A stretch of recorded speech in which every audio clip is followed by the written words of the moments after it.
Frank Gonzalez with Cinemark Theaters here, along with the star of the new film If I Stay, Chloe Grace Moretz, and also Gale Forman, who's the executive producer and also writer of the novel. First of all, congratulations, ladies. A wonderful movie. Chloe, we'll start with you. This is the movie you carried on your shoulders, and it was a wonderful performance. How did you prepare for this role as opposed to being Hit Girl or Carrie or something else? I mean, you know, I've been lucky enough to, with a lot of my roles, to have original source material. You know, with Hit Girl, I had the original Kick-Ass comic, and with Carrie, I had the Stephen King novel, and with this, I had, you know, Gale's novel, and I've been lucky enough to have a lot of source material, so I can really get a lot of background that I don't have to just create and make up on my own, and it becomes more of a collaborative process when you have that. You know, when you have someone to look to and say, oh, what's their birthday, or what's this, or what's that, and we can, you know, if she doesn't know, we just make it up and create it together, and it was, you know, it was hard, but really fun. I had a great time doing it. Are you musically inclined, and how much practice did you have to learn to make the playing of the cello? I mean, I think I'm artistically inclined, so it wasn't that hard for me to take on the cello, and I have a good ear. I'm not tone deaf, and with the cello, there's no frets, so it's really just kind of memorization of placement.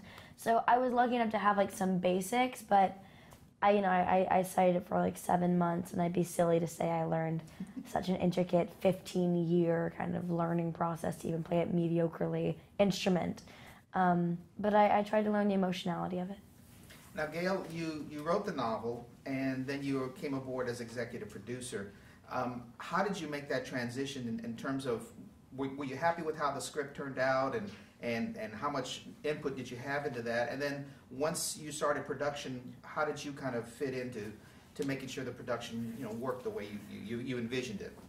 I had, you know, it had been in development for about 5 years, and during that time I had gotten to know the producer, Allison Greenspan, a bit, and we started talking, and then Chloe came on board, and then RJ Cutler, the director, came on board, and then we went over to MGM, and at that point it was sort of clear that sort of everybody was open to collaboration, and so that's why I kind of came on board as an executive producer to kind of formalize that. And really, you know, they knew what they were doing, and they were very interested in kind of making their own film that was sort of like a translation of the book, but also its own entity. And so I was sort of there to help if they needed it, and also to kind of just like sometimes be an ambassador between like the readers and like, this is the part readers really love, just because I have lived with the readers and the fans for years and could kind of like let them know, you know, how they felt about certain things. When you heard Chloe came on board, how excited were you about having her in the project? As you already said, like, it's a heavy lifting role, and we wanted somebody who was the actual age of Mia to play that, and there's not very many people. And in fact, Chloe's name had come up years ago, because as I said, it had been in development for a while, but she was too young. Back then she was like 13. And so one of the great things about it taking a few years to make its way into production was that Chloe became the perfect age to play Mia. Now, when you got cast in the role, had you already read the book? Were you familiar with the character, and what kind of things did you bring to her?